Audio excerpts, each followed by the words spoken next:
সফলতার কোনো শর্টকাট হয় না, হয় অনেক কাঠখড় পুড়িয়ে জীবন যুদ্ধের প্রতিটি অধ্যায়ে নিজেকে প্রমাণ করে করে একটু একটু করে আপনি সফল হবেন, একটু একটু করে আগাবেন। ইটস এ জার্নি, এটা কোনো ডেস্টিনেশন নয়।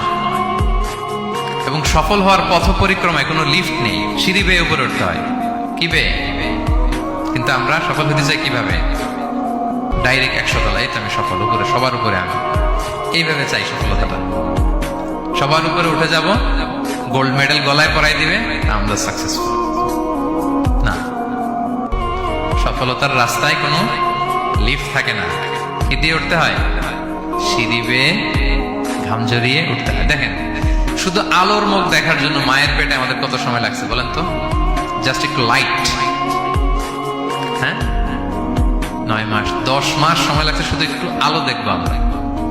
একটু আলোর মুখ দেখার জন্য আমার লাগছে 9 মাস। আর এখানে আমরা শর্টকাট খুঁজে